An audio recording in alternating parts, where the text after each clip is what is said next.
Oi, aqui é o Paulo Werneck e você talvez esteja achando estranho que eu apareça aqui em plena segunda-feira. Mas se você gosta de ler e acompanhou o noticiário dos últimos dias, já ficou sabendo que no último domingo morreu a nossa grande Lígia Fagundes Telles. Por causa disso, nós aqui da 451 e da Rádio Novelo decidimos reprisar um episódio especial que a gente produziu sobre a Lígia no ano passado, em homenagem aos mistérios de Lígia Fagundes Telles. É essa a nossa homenagem a esse grande nome da nossa literatura e também uma oportunidade para você relembrar a obra de Lígia a partir dos seus leitores. E além de nos fazer conhecer um pouco mais da formação dessa grande autora da nossa literatura, o episódio que você vai ouvir a partir de agora tem uma preciosidade.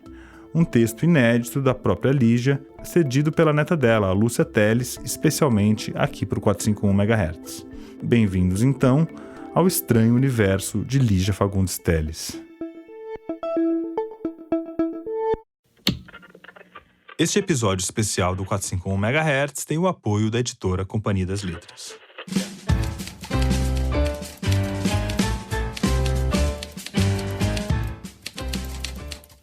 Rádio Companhia, o podcast da Companhia das Letras.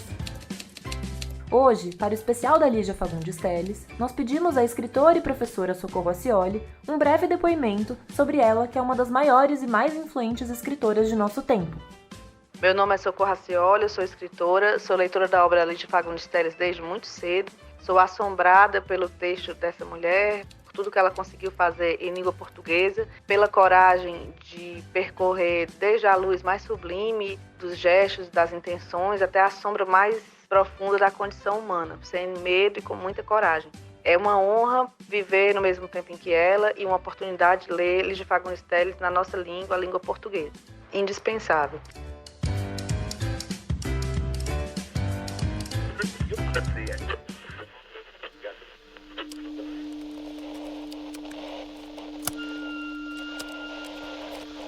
A vida ficou ligeiramente mais difícil em todos os sentidos. O que me parece mais fácil, bem fácil, é a morte. Esta tá facílima, mas a vida é essa de uma dificuldade atroz. Se os governantes se queixam das dificuldades nos seus altos postos do governo, nós, os humildes habitantes deste país, deste planeta enfermo, nós, então, temos queixas tão profundas que é melhor não começar na série delas para não ficarmos deprimidos e deprimentes.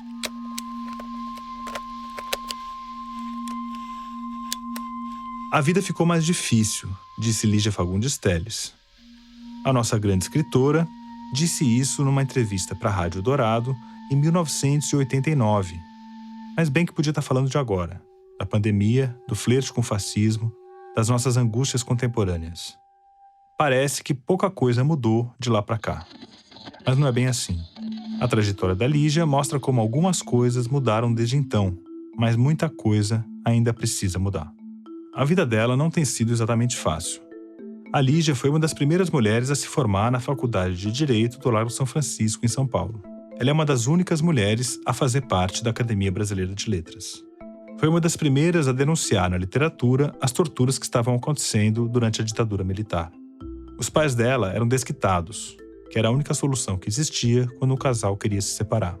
Ela mesma acabou se separando do primeiro marido nos anos 50, quando o divórcio ainda não era legalizado no Brasil, e voltou a se casar de novo.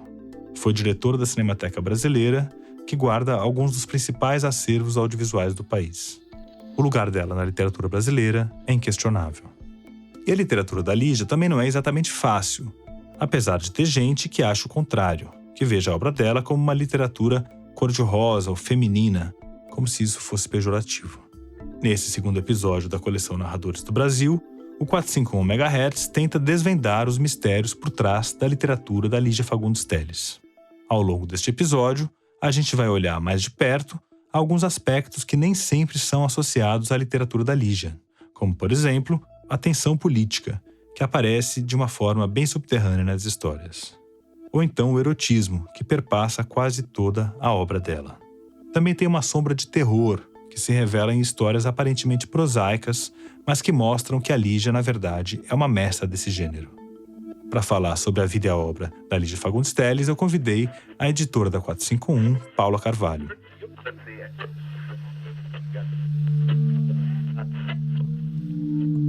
A literatura da Lígia Fagundes Telles é cheia de mistérios. Não é à toa que a morte, o maior mistério de todos, esteja tão presente na obra dela. E é justamente a morte o tema de um texto inédito que a gente vai trazer com exclusividade nesse episódio especial. Além da Lígia, quem também faz uma participação especial nesse programa é o poeta Carlos Drummond de Andrade. A família dela cedeu especialmente aqui pra gente uma carta e 2 poemas que ele escreveu para Lígia, que ainda eram desconhecidos dos pesquisadores. Agradecemos muito a família da Lígia e a do Drummond que permitiram que esses materiais chegassem até os nossos ouvidos. A Lígia completou 98 anos agora em 19 de abril. Tá bem de saúde, foi vacinada, continua morando no apartamento dela em São Paulo e recebendo o cuidado da família. Mas já faz um tempo que ela não dá mais entrevistas. Para não sentir muito a falta da voz dela ao longo do programa, a gente traz aqui trechos de entrevistas e depoimentos de arquivo da Lígia. E no fim do episódio, a gente vai indicar que entrevistas são essas. Além disso, a gente conta com a ajuda de pesquisadores, familiares, amigos e escritores para contar essa história. Ao longo do programa, vamos ouvir fragmentos musicais criados pela multi-instrumentista Maria Beraldo, feitos especialmente para esse episódio, a partir de um estudo sonoro da obra da Lígia. Vocês também vão ouvir a voz da atriz Adriana Esteves, que fez a Lorena no filme As Meninas, de 1995, lendo trechos de textos da Lígia Fagundes Telles.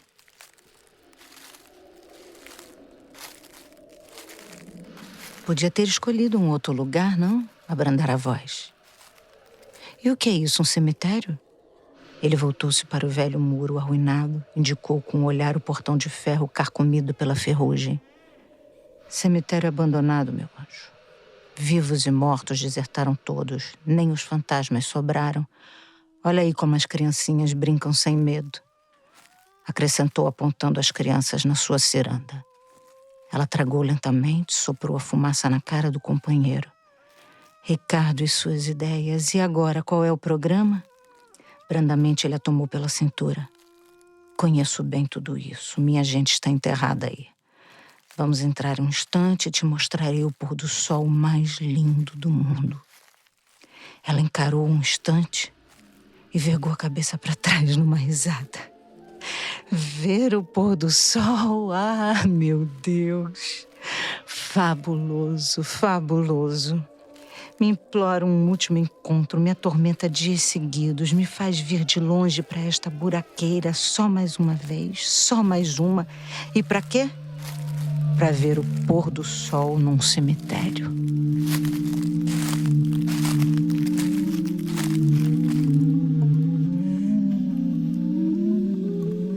O primeiro contato que eu tive com a Lígia foi na escola.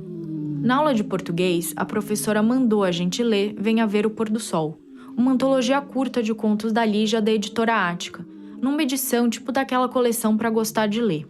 Hoje a obra da Lígia está sendo publicada pela Companhia das Letras.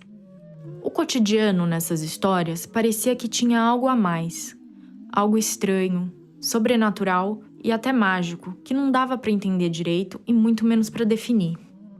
Foi assim que eu fiquei meio hipnotizada por Venha Ver o Pôr do Sol, o conto que dá nome à antologia, e principalmente por As Formigas, uma outra história em que 2 jovens se hospedam num quarto de pensão, onde à noite um bando de formigas surge para montar um esqueleto de um anão que estava guardado debaixo da cama. Não tinha explicação nenhuma. Era muito estranho. E eu adorei. Acho que foi a estranheza desses contos da Lígia que me inspirou a rascunhar algumas histórias que tentavam capturar um pouco essa atmosfera. Eu escrevi elas no fim da adolescência. Daí eu encontrei num HD antigo um desses contos que eu escrevi e que se chamava A Ladra do Cemitério, que era sobre uma menina morta que roubava flores dos túmulos dos outros cadáveres. Ele terminava assim, abre aspas. Segurou o ramo das flores com força e saiu correndo. Correu pela terra com os pés descalços. Deixou para trás túmulos, lápides, jazigos, estátuas de anjos perturbadores, pedras nuas e frias. Deixou para trás a morte.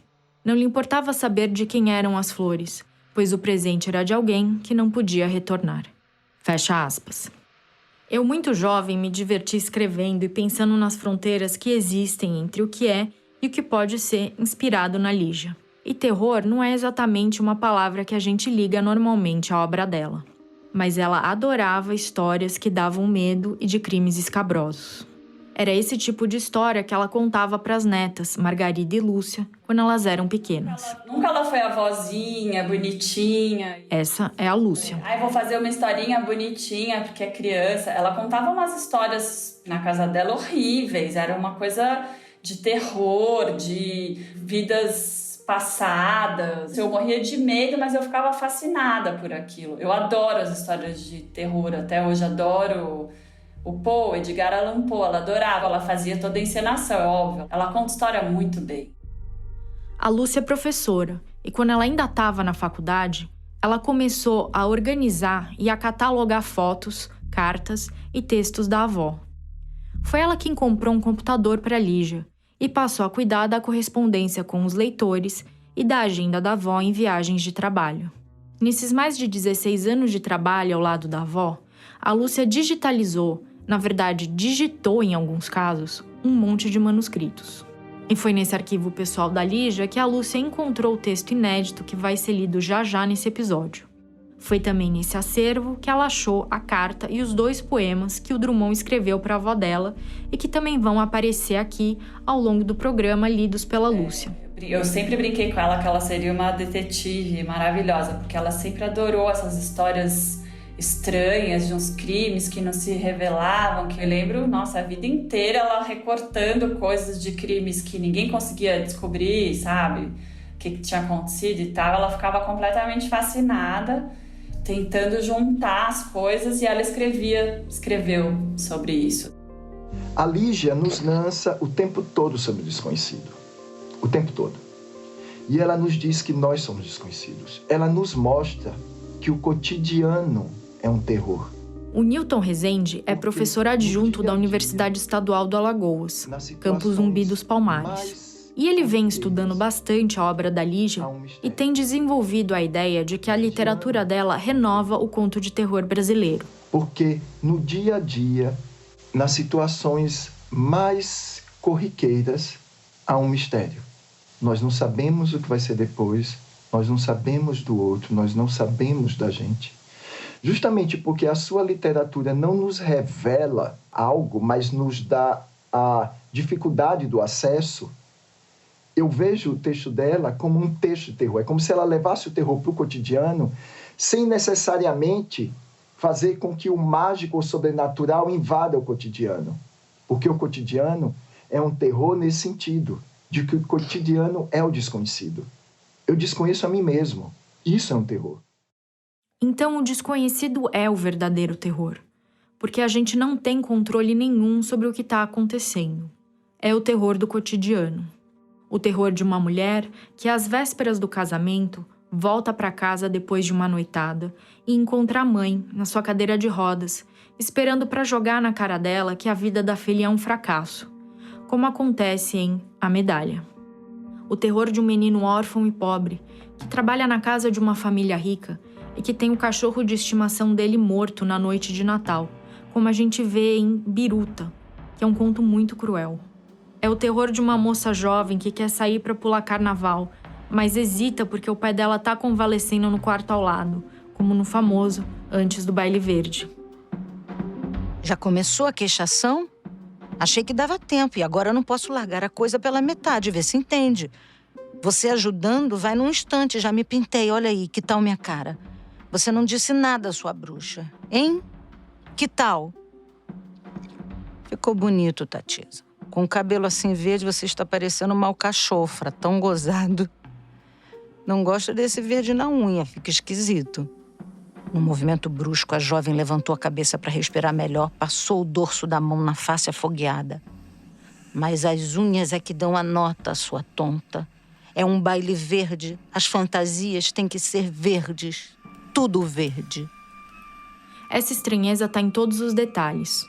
No ranger da cadeira de rodas na madeira, na porta de um cemitério fechando, na luva verde que nunca é tirada, num conjunto de chá, nas flores colocadas em um vaso numa sala meia-noite em Xangai, no pano que esconde o rosto de um bebê que parece estar morto em uma barca no dia de Natal. A escritora Giovanna Madalosso, autora de Sweet Tóquio, escolhido pelos colaboradores da 451 como um dos melhores livros do ano de 2020, é uma das admiradoras desse estilo da Lígia. Ela vai quase para o fantástico, ela flerta com o fantástico, sem estar tanto lá também do outro lado. Então, na hora que você está começando a achar que você dominou aquele universo, ela vem com alguma outra coisa que causa estranhamento. É o que acontece em A Caçada, em que o personagem principal acaba entrando na cena de uma caça retratada em uma tapeçaria que ele viu num antiquário. Ou em Tigrela, onde a protagonista vai criando uma relação estranha com uma tigresa que passa a viver com ela. Já o conto Seminário dos Ratos mostra uma conferência feita por homens para acabar com a infestação de ratos que tomou conta do país. É o terror do mundo em que a gente ainda está vivendo. Não é modernidade, é desordem. O país está em desordem.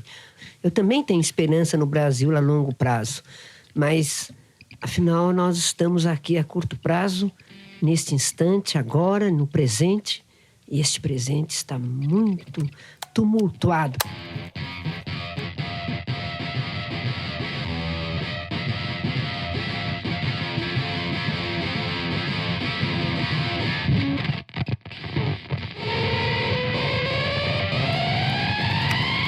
O escritor escreve tentando recompor, quem sabe, um mundo perdido.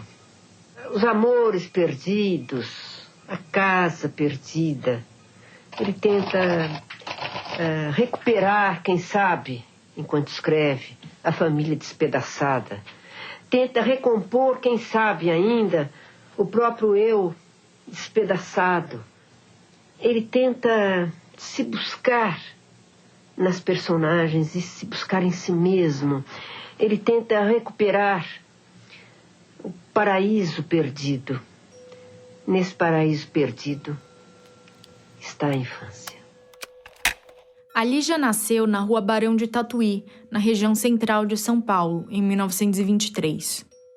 O pai dela era o delegado e promotor público Durval de Azevedo Fagundes, e a mãe era Maria do Rosário Silva Jardim de Moura Azevedo, uma dona de casa que sonhava em se tornar pianista antes de se casar.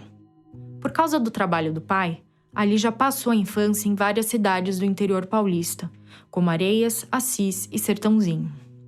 A família era bem de vida, mas o pai acabou perdendo todo o dinheiro em jogos de azar quando a Lígia era adolescente. Os pais dela se desquitaram e ela foi viver com a mãe numa pensão. A Lígia queria estudar e acabou fazendo 2 faculdades no começo dos anos 40, Educação Física e Direito, na tradicional Faculdade de Direito da USP. Na lista de 293 alunos que entraram na faculdade em 1941, só é possível encontrar o nome de 11 mulheres. Entre eles, dá para ler o nome de Lígia de Azevedo Fagundes. Quem conta é o escritor Inácio de Loyola Brandão, amigo de longa data da Lígia. Era uma faculdade machista. Olhavam para as mulheres dizendo, não é o lugar de vocês. Mas elas estavam lá, enfrentaram. Então foi assim uma mulher de luta. Só a presença da Lígia dentro da faculdade de Direito, que era e ainda é um ambiente majoritariamente masculino, já era subversiva. Essa subversão que a geração da Lígia catapultou continua acontecendo agora, infelizmente de maneira bastante lenta, com a entrada de alunos negros, principalmente através do programa de cotas implantado a partir de 2018. Essa medida necessária vem mudando o perfil das turmas de uma faculdade conhecida por ser muito tradicionalista e elitista. Uma das expoentes da revolução atual é a Letícia Chagas, que está no 4º ano da faculdade e foi a primeira mulher negra a presidir, em 2019, o tradicional Centro Acadêmico 11 de Agosto. Muito comum que a gente seja parado nos corredores e perguntem para nós, você estuda aqui mesmo? Porque nós não somos o perfil, né? A Lígia, naquele momento, não era o perfil por ser uma mulher, e nós, hoje, não somos o perfil por sermos estudantes negros, e que subverte a ideia do que é ser um estudante da Faculdade de Direito da USP. A Letícia conheceu a Lígia antes de entrar na faculdade. Fiz escolas públicas ao longo de toda a minha vida, e para passar na faculdade, uma das minhas estratégias foi ler muito. E aí, nessa de ler muito, eu acabei lendo As Meninas, que foi um livro muito memorável para mim, porque prestar vestibular é um período muito difícil. E aquele livro me acompanhou, assim, né? Eu ia de ônibus para a escola todos os dias, e aí eu ia no ônibus lendo ele. Prestei direito, passei e fui pro Largo São Francisco. E foi lá que eu descobri que a Lígia tinha estudado lá também, e as nossas histórias meio se cruzaram antes mesmo de estudar na mesma faculdade que ela. Um dos pleitos da Letícia e de outros colegas seus no movimento estudantil é a mudança do nome de algumas das salas de aula do antigo prédio do Largo São Francisco. A Lígia é muito um marco da história feminina dentro da faculdade, né? Muito um marco feminista também. E ela foi a primeira mulher a ser homenageada com o nome dela em uma das salas da faculdade. Toda a sala tem o nome de alguém, majoritariamente é um homem branco. Então, acho que a Lígia é muito um exemplo para nós, mulheres, quando a gente entra e pensar, não, existem poucas mulheres sendo homenageadas, mas a Lígia é uma delas. Quando eu me formei na Faculdade de Direito, no Largo de São Francisco, éramos só umas 6 ou 7 mocinhas, todas virgens, apavoradas.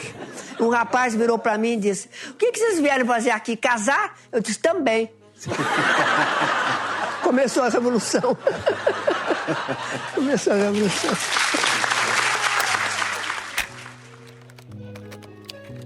Essa revolução que perpassa as vidas da Lígia e da Letícia, apesar dos abismos cronológicos, sociais e raciais que as separam, é parte incontornável da vida de qualquer mulher que não se sinta confortável nesse papel bem pouco flexível que a sociedade reserva pra gente. O povo, disse o secretário do Bem-Estar Público entrelaçando as mãos. A voz ficou um brando queixume. Só se fala em povo e, no entanto, o povo não passa de uma abstração.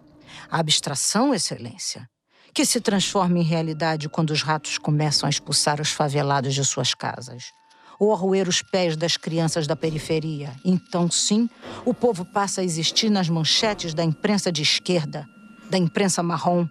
Enfim, pura demagogia. Aliadas às bombas dos subversivos, não esquecer esses bastardos que parecem ratos, suspirou o secretário.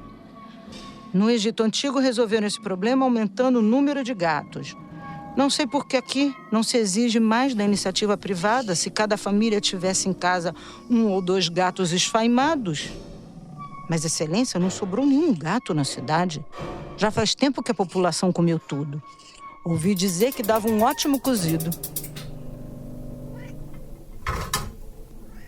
Quando a Lígia lançou o Seminário dos Ratos, em 1977, a Clarice Lispector entrevistou ela para a revista Manchete. Logo na introdução, a Clarice escreveu assim, abre aspas, com Lígia, há o hábito de se escrever que ela é uma das melhores contistas do Brasil. Mas do jeitinho como escrevem, parece que é só entre as mulheres escritoras que ela é boa. Erro. Lígia é também, entre os homens escritores, um dos escritores maiores. De modo que falemos dela como ótimo autor. Lígia, ainda por cima, é bonita. Fecha aspas. Érico Veríssimo, vou lhe contar um segredo. Promete não divulgar? Então ouça. Tenho um livro pronto. Sim, senhor. Um livro com 14 contos. Dei-o a um editor, mas o diabo do homem, antes de ler os originais, cismou que a minha cara devia ser muito mais interessante do que os contos todos. E por isso decidiu botar o meu retrato no livro. Com bons modos, disse-lhe que achava isso muito ridículo. Insistiu. Fiquei zangada. Minha cara nada tem a ver com a obra. E tem, não tem, aparece, não aparece, conclusão. Sugeri que botasse o retrato da avó dele. Nesse ponto, resolveu não falar mais nisso. Mas aí eu já estava de mau gênio e exigi a papelada de volta. Agora estou com tudo aqui na gaveta. Esse livro que acabou voltando para a gaveta era Praia Viva, a segunda obra que a Lígia publicou. O machismo é tão perverso que, apesar da beleza ter as suas vantagens, ela também pode atrapalhar uma jovem mulher que quer ser levada a sério, para seguir uma carreira literária, por exemplo. Era uma coisa... Aí o preconceito, hein? Porque eu era bonitinha e tal. Então, eu queria que me respeitassem. E não respeitavam porque vinham com o negócio de beleza. Eu ficava uma fúria, tá entendendo? Porque eu dizia, eu estou escrevendo tal, tão bem, e vocês não estão falando no meu texto, estão falando na minha cara. Isso me deixava muito infeliz e eu me sentia perseguida. Porque um cronista escreveu o seguinte: esta menina é estranha. Ela escreve feito um homem barbado. Eu fiquei na maior felicidade. Porque esse era o maior elogio, escrever como um homem.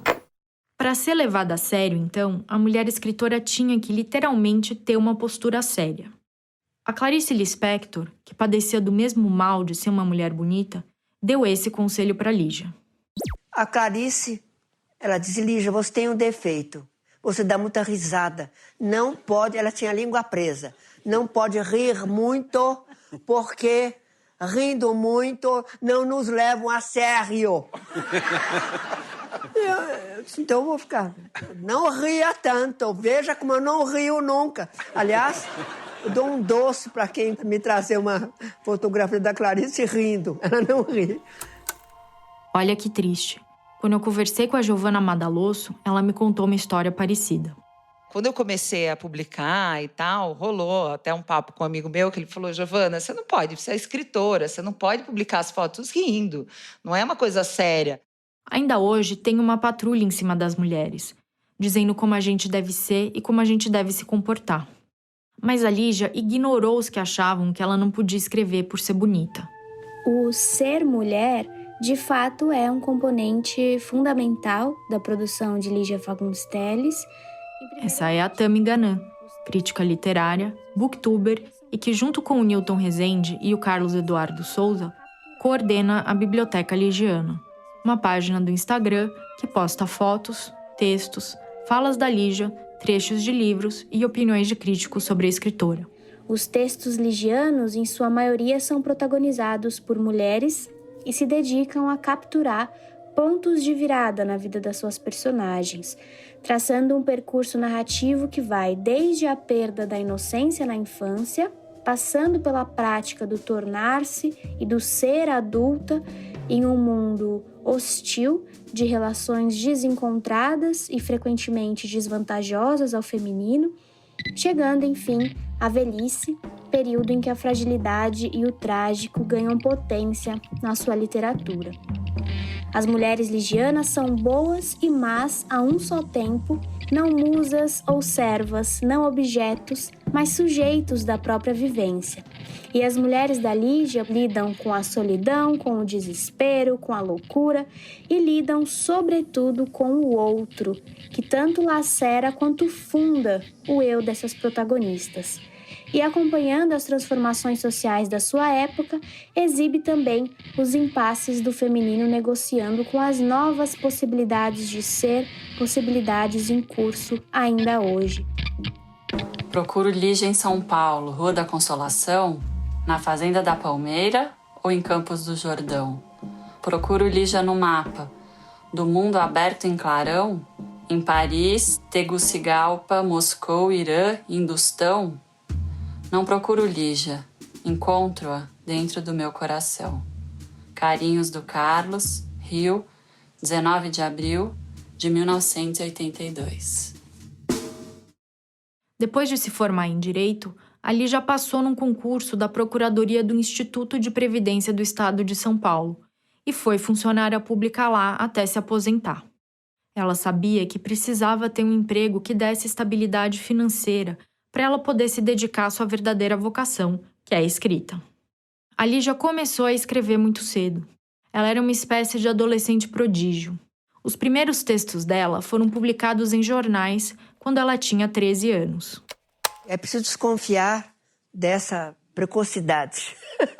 Meu primeiro livro, que eu paguei Foi uma mesada que meu pai dava, então eu juntei as mesadas para pagar a tipografia, chamado Porão e Sobrado.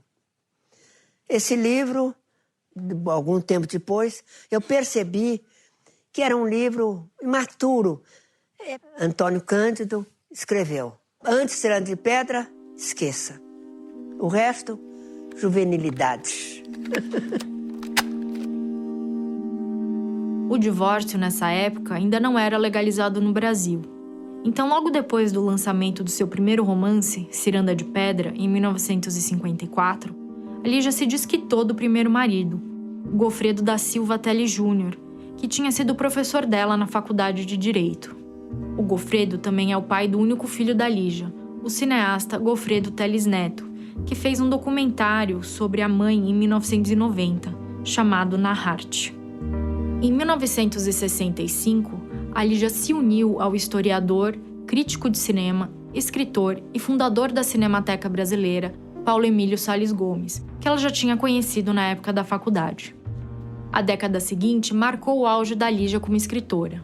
Nessa época, ela lançou as coletâneas de contos, Antes do Baile Verde e Seminário dos Ratos, e também o romance As Meninas, que é uma das obras mais conhecidas dela. E ela continuou produzindo muito também depois disso. Desde então, a Lígia acumulou prêmios e admiradores. Ganhou 3 jabutis ao longo da carreira. Em 2005, recebeu o Prêmio Camões, o mais prestigioso da literatura em língua portuguesa. Em 2016, foi indicada ao Nobel de Literatura. O crítico Antônio Cândido elogiava a limpidez da escrita dela, que revela sem usar qualquer tipo de truque na linguagem ou na caracterização. O crítico Otto Maria Carpo comparou-a à escritora neozelandesa Catherine Mansfield, outra mestre do conto. A Lígia sempre escreveu muito e, por sorte, sempre preservou esses textos. Há poucos meses, outro conto quase inédito da Lígia veio a público na Flima, a festa literária da Mantiqueira, e foi publicado em livro pela primeira vez agora. Esse conto chama A Espera e é um bom exemplo da reescrita e da reciclagem de temas e personagens que a Lígia faz. A Espera é uma versão do conto Uma História de Amor, só que num cenário grego, e é sobre um homem desfibrado. Esse processo de reescrita e reciclagem ajuda a gente a entender como a Lígia dominou a técnica do conto.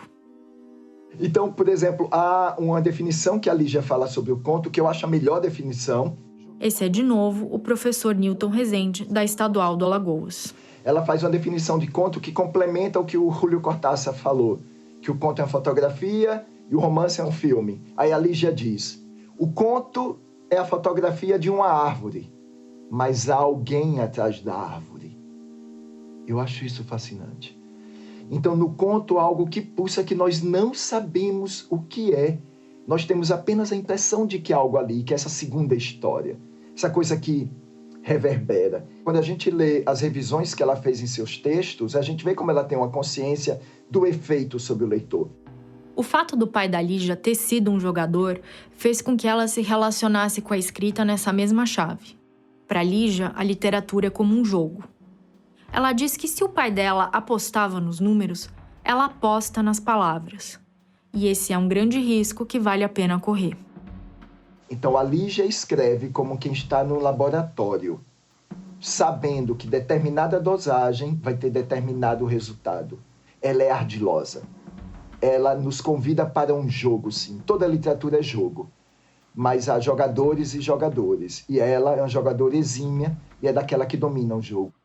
E ela sempre volta para esse laboratório, reescrevendo os textos antigos e trabalhando com personagens e histórias que retornam. Para ela, o leitor é um cúmplice de quem ela demanda muito. Por exemplo, para ler As Horas Nuas, o último romance que ela publicou em 1989, é recomendável que você tenha lido parte da obra dela, porque nesse livro a Lígia faz uma autoparódia. O livro começa como se a protagonista fosse uma atriz decadente, só que mais pro meio ele vira uma espécie de romance policial, com um mistério que precisa ser resolvido. A resolução desse mistério não está nas páginas de As Horas Nuas, mas sim em um conto anterior da Lígia. E para resolver esse mistério, você tem que prestar atenção nos objetos que compõem as cenas do livro e dos contos da Lígia. A gente não vai falar que conto é esse, mas se você ficou curioso, eu vou te dar uma dica. O conto que traz a chave do mistério de As Horas Nuas é mencionado aqui nesse episódio. Você só vai ter que caçar ele por aqui. Eu aprendi com Lígia Fagundes Telles que a gente não deve entregar tudo num conto.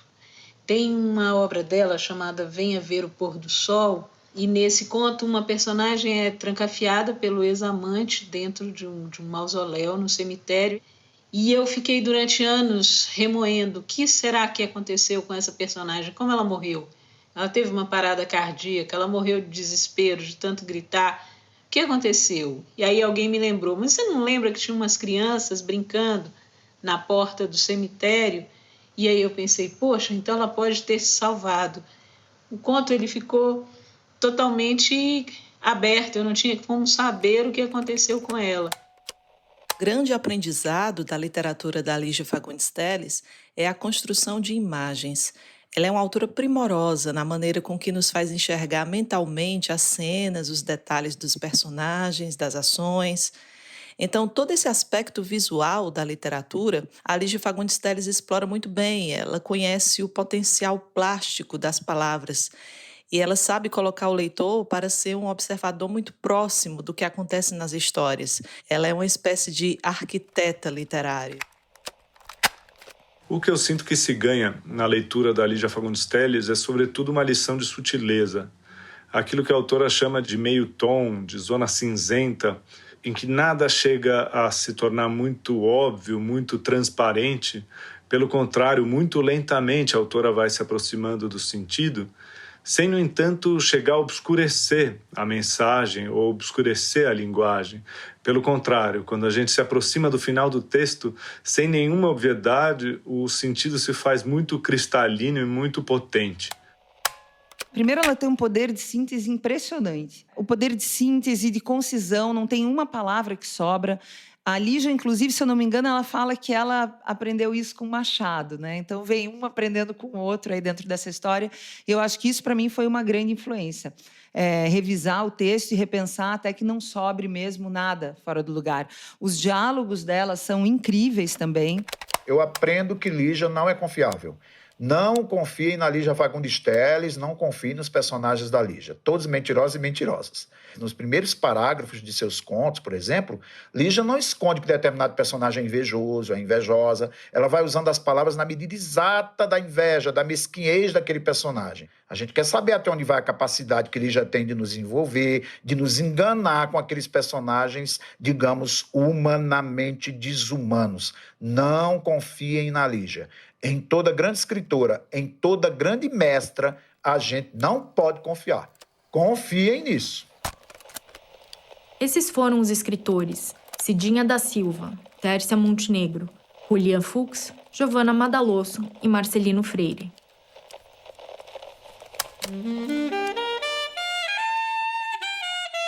Os títulos são outro aspecto envolvente da obra da Lígia.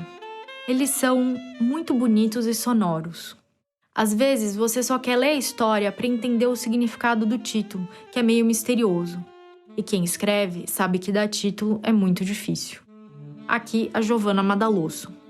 Às vezes você tem escritores maravilhosos, escrevem super bem, mas título não é uma coisa tão relevante para eles. E o que dá para perceber na Lígia é que ela se exaure trabalhando cada um dos títulos. Os nomes dos livros são maravilhosos. Eles têm uma característica que eu gosto de serem muito imagéticos, quase sinestésicos. Eu lembro que uma vez eu precisava de um título no meu primeiro livro. De novo, o Inácio de Loyola Brandão. Era um livro de contos que eu publiquei em 65.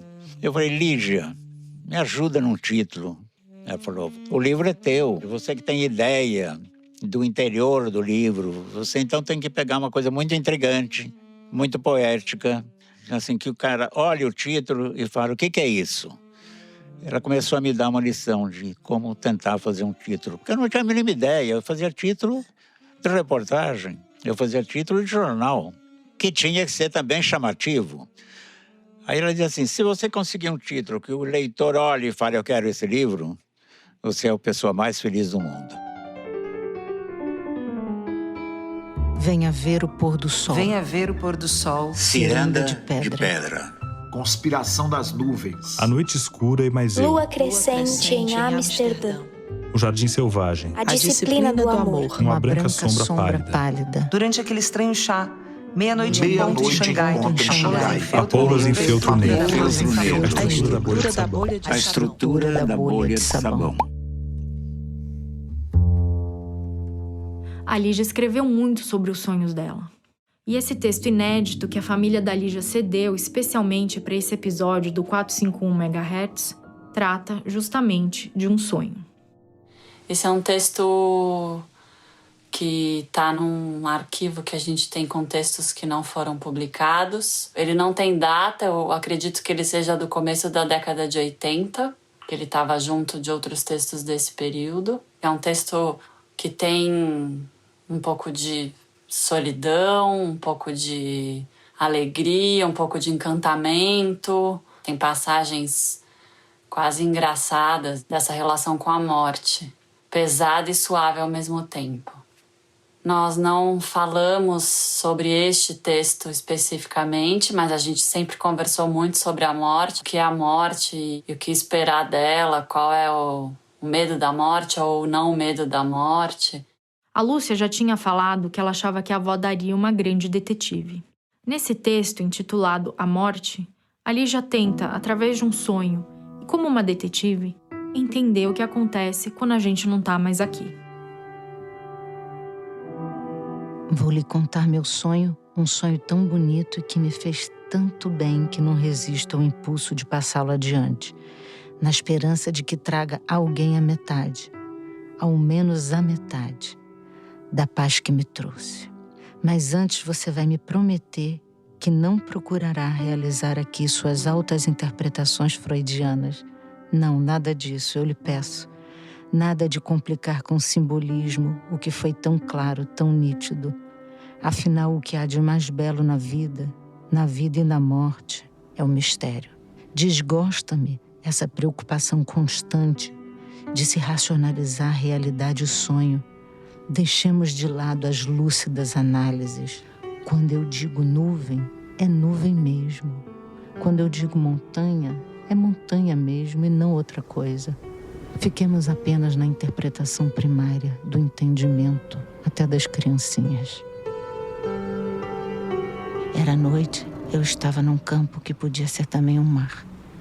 Vi então que uma névoa fria foi subindo do chão ou da água, subindo rápido até meus joelhos. Subiu mais e atingiu minha cintura. Subiu ainda densa como uma onda e atingiu meu peito. Mais um pouco e ei-la na altura do meu pescoço. Fui tomada de pânico. É a morte. Essa névoa é a morte. Pensei erguendo angustiosamente a cabeça para fugir daquele denso vapor que eu sabia que ia me sufocar. A angústia foi rapidíssima, porque logo a névoa atingiu minha boca, ultrapassou-a, foi além dos olhos. Então respirei, tomada de uma infinita sensação de alívio, como nunca senti igual. Passou, pronto, morri. Pensei na maior perplexidade, mas como era fácil a morte, como era fácil morrer. E abri então os olhos deslumbrados para a manhã tão fina e tão leve, como nunca tinha visto outra assim. Então era isso. Tive vontade de rir de alegria, tão feliz me senti, mais leve ainda do que a manhã que me trespassava com sua luz, como se eu fosse de vidro. A ansiedade, o medo, a aflição cederam lugar a uma calma tão absoluta que não entendi como pudera ter me afligido tanto antes. Deitei-me de bruços no alto de uma montanha e fiquei vendo lá embaixo os densos rios que rolavam mansamente. Alguns cruzavam-se com os outros e as águas avolumadas subiam, então ondulantes, contornando a base da montanha e formando em redor dela um imenso anel. Inclinei-me para ver melhor. Não eram rios de água, eram rios de gente. Infinitos rios humanos rolando tranquilos pela eternidade. São os mortos, pensei. São os mortos. Nesse instante, de um daqueles rios, destacou-se uma pessoa que veio subindo a montanha na direção onde eu me encontrava. Esperei-a. Ela veio vindo, veio vindo e na metade do caminho vi que era uma mulher. Vestia trajes egípcios. Aproximou-se de mim e já a uns 10 passos apenas de distância parou e ficou me olhando em silêncio. Havia em sua expressão qualquer coisa que me pareceu familiar. Sorriu e de repente vi que aquele sorriso era o meu.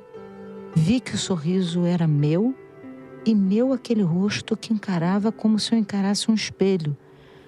Eu fui você, exclamei. Um dia, num outro tempo, eu fui você. Ela concordou, movendo afirmativamente a cabeça. Senti-me tão segura, confiante. Afinal, tudo não passava de um transformar contínuo. Ah, como era simples morrer. E agora? Lembrei-me de perguntar-lhe, o que vou ser agora? Ela teve um sorriso velado, reticente. No fundo do sorriso, uma remota ponta de malícia que me fez sorrir também. Você vai ser, respondeu-me, afastando-se lentamente. Espera aí, você vai ver. Não me dirá nunca, pensei, acenando-lhe. Mas não tinha importância, fascinava-me agora o mistério da nova aventura. Via descer a montanha como subira, quando integrou-se ao rio e nele desapareceu. Fiquei assim como uma criança na expectativa. Vou esperar, pensei, e esse pensamento foi tão repousante que fechei os olhos e dormi.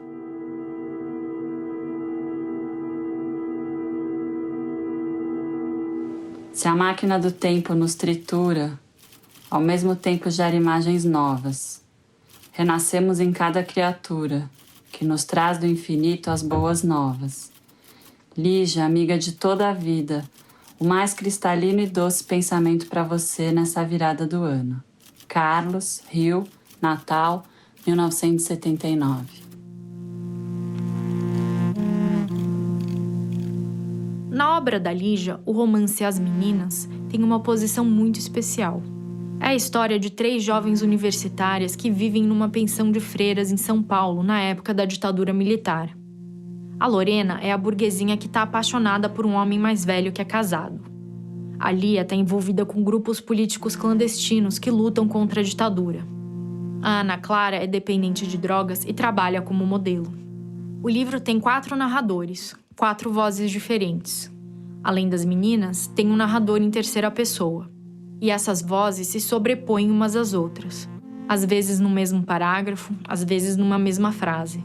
E é incrível como a Lígia criou uma linguagem diferente para cada uma delas. Esse é também o livro mais claramente político da Lígia, onde ela literalmente publicou uma denúncia de tortura. Uma denúncia real que ela recebeu num panfleto em casa enquanto ela escrevia o livro.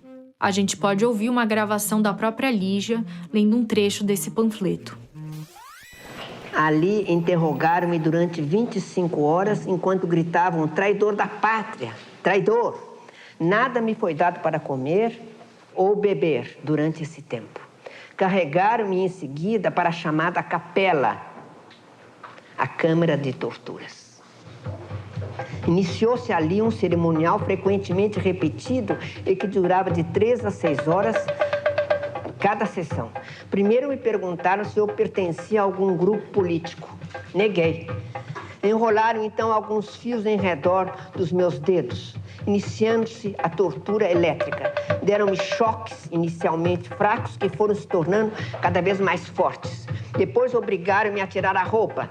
Fiquei nu e desprotegido. Primeiro me batendo com as mãos e em seguida com cacetetes, principalmente nas mãos. Nos dias seguintes, o processo se repetiu com maior duração e violência. Os tapas que me davam eram tão fortes que julguei que tivessem me rompido os tímpanos. Mal ouvia. Meus punhos estavam ralados devido às algemas. Minhas mãos e partes genitais completamente enegrecidas devido às queimaduras elétricas. E etc, etc. Esse depoimento que está aqui, eu recebi nos anos de chumbo.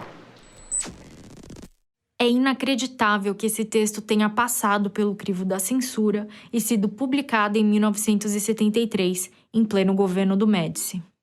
Nessa outra gravação, a Lígia contou de quando Paulo Emílio Salles Gomes chegou em casa com a notícia.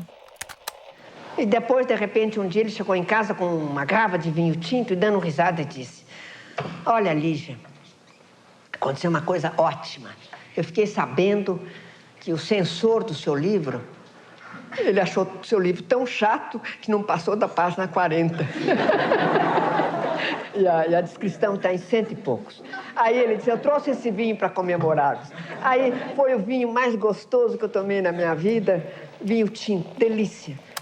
O engajamento político perpassa também a vida da Lígia. Ela, além de escrever, também foi presidente da Cinemateca Brasileira em São Paulo.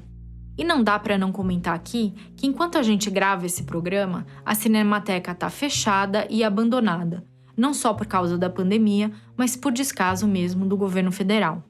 É importante lembrar que a Cinemateca tem um papel de guardar e conservar grande parte do acervo audiovisual brasileiro, incluindo arquivos pessoais do Paulo Emílio, da Lígia e de outros grandes nomes da nossa cena cultural. As Meninas foi até adaptada para o cinema em 1995, com a atriz Adriana Esteves no papel da Lorena. Essas personagens acabaram ganhando uma dimensão na vida pessoal da autora. Aqui de novo a Lúcia Teles, neta da Lígia. Nossa, as meninas, elas quase existem mesmo. Na nossa vida elas existem. Quantas vezes minha avó conversando com a Lorena e essa brincadeira dela, mas ela fala: Lorena passou aqui agora, olha o que ela me falou, sabe? O personagem ganha isso, o livro ganha esse lugar, assim. Em entrevistas, a Lígia conta que ficou muito triste quando terminou de escrever o livro, porque a Ana Clara, a Lia e a Lorena conviveram com ela por 3 anos, e agora elas estavam livres para viverem a vida delas a partir dessa história.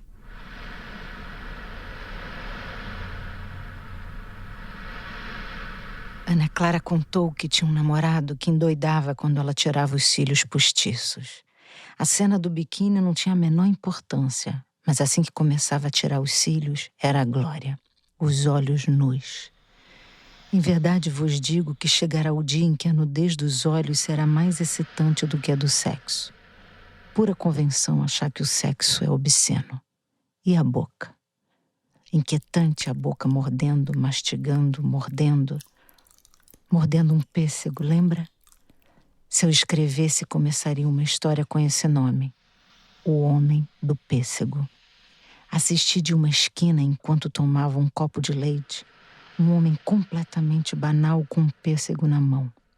Fiquei olhando o pêssego maduro que ele rodava e apalpava entre os dedos, fechando um pouco os olhos como se quisesse decorar-lhe o contorno. Tinha traços duros e a barba por fazer acentuava seus vincos como riscos de carvão. Mas toda a dureza se diluía quando cheirava o pêssego. Fiquei fascinada. Alisou a penugem da casca com os lábios e com os lábios ainda foi percorrendo toda a sua superfície como fizera com as pontas dos dedos. As narinas dilatadas, os olhos estrábicos. Eu queria que tudo acabasse de uma vez, mas ele parecia não ter nenhuma pressa. Com raiva quase, esfregou o pêssego no queixo, enquanto com a ponta da língua rodando nos dedos, procurou o bico. Achou? Eu estava encarapitada no balcão do café, mas via como um telescópio. Achou o bico rosado e começou a acariciá-lo com a ponta da língua num movimento circular intenso. Pude ver que a ponta da língua era do mesmo rosado do bico do pêssego. Pude ver que passou a lambê-lo com uma expressão que já era sofrimento. Quando abriu o bocão e deu o bote, que fez espirrar longe o sumo, quase engasguei no meu leite. Ainda me contraio inteira quando lembro. Oh, Lorena Vaz Leme, não tem vergonha? Desde os primeiros textos, a literatura da Lígia tem uma camada bastante erótica. O primeiro romance dela, Ciranda de Pedra, já trata de temas como homossexualidade feminina, impotência sexual e a vida sexual ativa da mulher. Isso em 1954. Então ela é muito liberta, e essa liberdade dela ela coloca nos textos. O professor Newton Rezende. Um ex-professor meu do curso de letras dizia que os textos da Lígia são pornográficos. Porque é pornográficos que nos fazem ter acesso a algo que a gente não gostaria de ver revelado em nós mesmos. O pornográfico não é o ato, é o dizer o ato. A Lígia diz determinadas coisas que nós lutamos muito para deixar escondidas. Só que ela diz escondendo. Tem horas que no texto da Lígia o erotismo fica mais explícito. Flerta um pouco com isso que se entende como pornográfico. A minha filha, tão bonita, começou em voz branda. Onde é que eu falhei, meu Deus? Me diga agora onde eu falhei. Adora velhos, impotentes velhos. E velho impotente só pensa em porcaria, hein? Nem 30 anos, no anos não. Não deixa, minha filhinha. Só sente prazer com velhos, a minha linda filhinha? Não é uma normalidade? Pergunto e a pequena Nanta não me responde. Faz aquela cara vaga. Não fala, só ouve. A Lígia teve que lidar com perdas difíceis ao longo da vida. Perdas que quase tiraram o chão dela. A primeira foi a do Paulo Emílio Salles Gomes, aos 60 anos, em 1977, de um ataque cardíaco. A Lúcia Teles, neta da Lígia, encontrou uma carta do Carlos Drummond de Andrade daquela época, de 15 de setembro de 1977, em que o poeta tentava consolar a amiga. Aqui a Lúcia lê um trecho da carta pra gente. Dói. Claro que dói esse amor sem conforto, sem esperança, sem objeto visível. Mas essa é uma das coisas mais lindas da vida. A recriação do que se foi, num halo puríssimo, de que toda imperfeição está ausente. É só pureza, nossa e dele. O remorso, começamos a esquecer. Não é nada disso. A imagem é que penetrou tão fundo em nossa consciência que nem se distingue mais dela. Nós absorvemos o morto, nós nos nutrimos dele, fica sendo corpo e alma da gente. Não foi assim com Durval, seu pai, com sua mãe Zazita? Eles estão escondidinhos no mais recôndito de você. Brincam nos seus atos, sorriem no seu sorriso. Eles são você, Lígia. Quem disse que a morte, se o que há é criação contínua, modelagem contínua da vida que recebemos e que passamos adiante? Meus mortos vivem juntinho de mim, sem me perturbarem, conservam uma discrição, uma polidez, uma cumplicidade boa que me ajuda a viver. É isso, ajudam a gente a viver.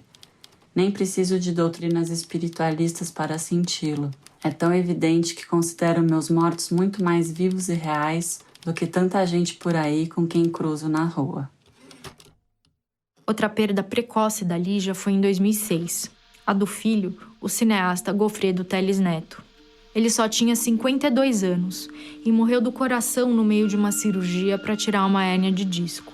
Foi a Lúcia, a neta dela, quem teve de dar a notícia da morte do pai para a avó. Foi muito difícil, muito duro. Morreu muito jovem, de um jeito inesperado também. Ninguém achava que ele fosse morrer.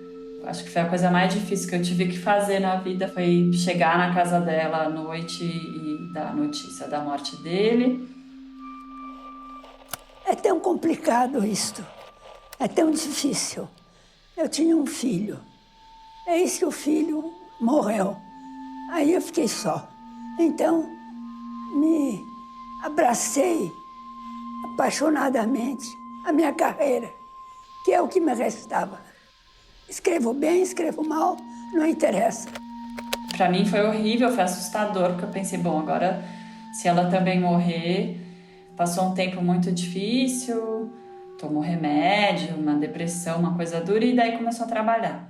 E aí ela começou a trabalhar, a escrever e saiu um livro. Saiu Conspiração de Nuvens, que é um livro do ano seguinte à morte dele, assim. De alguma forma, o trabalho salvou a Lígia. Foi a paixão dela pela escrita, pelo ofício de escritor, que ajudou ela a voltar à vida. São essas paixões que seguram a gente em momentos de dificuldade. A vocação dela por contar histórias impediu que ela caísse numa depressão mais profunda e ajudou ela a seguir a vida. A vocação, para mim, é a coisa mais importante que existe. É o que eu tenho de melhor, é o que eu escrevo.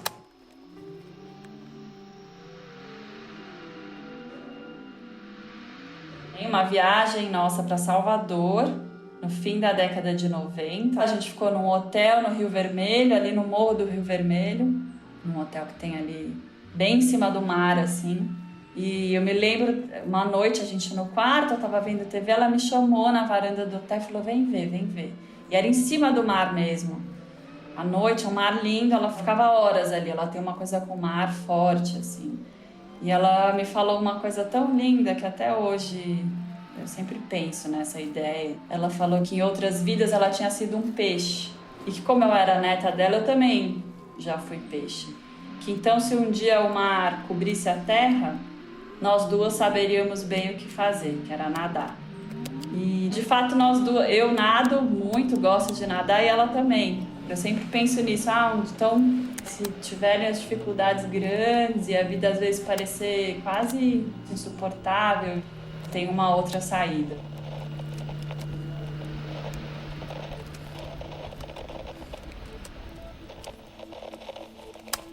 Assim, a gente chega ao final do episódio especial do 451 MHz sobre a escritora Lígia Fagundes Telles, conduzido pela Paula Carvalho.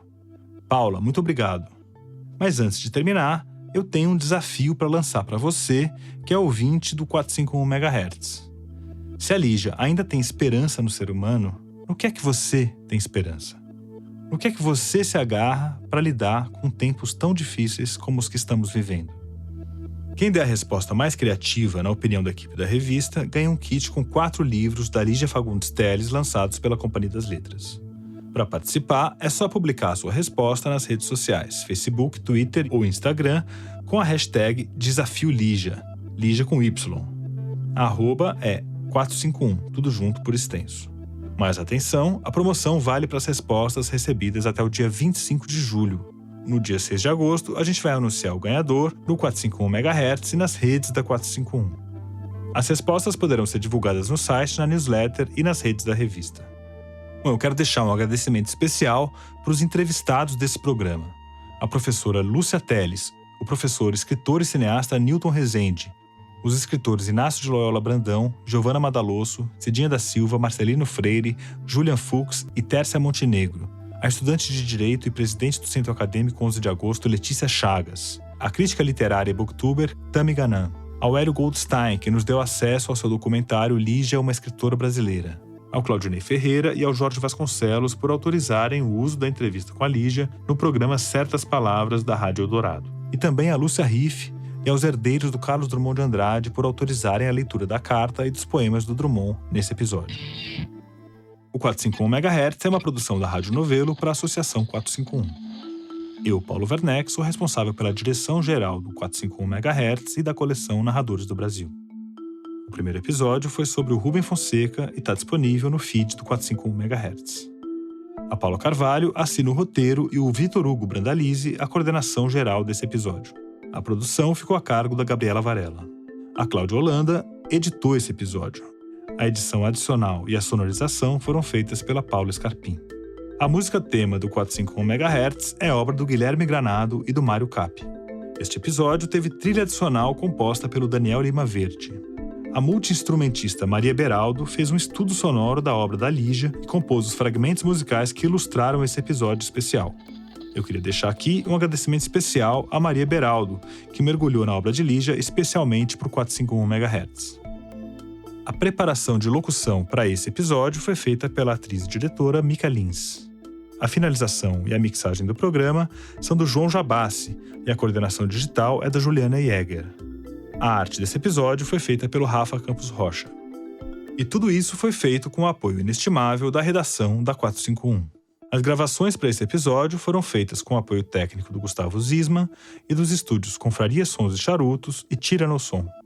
A leitura de trechos de textos da Lígia Fagundes Telles foi feita pela atriz Adriana Esteves, que fez a Lorena no filme As Meninas, de 1995, a quem a gente agradece efusivamente pela participação especial.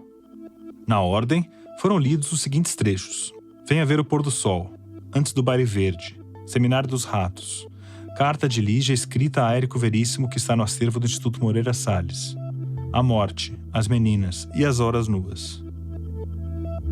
A obra da Lígia Fagundes Telles está sendo publicada pela editora Companhia das Letras.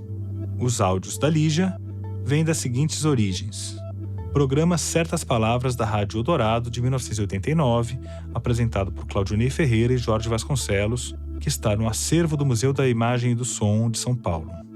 Documentário Na Arte, de 1990, dirigido por Goffredo Teles Neto. A literatura de Lígia Fagundes Telles, uma homenagem, de 2011, do Itaú Cultural. Programa Roda Viva, de 1996, da TV Cultura.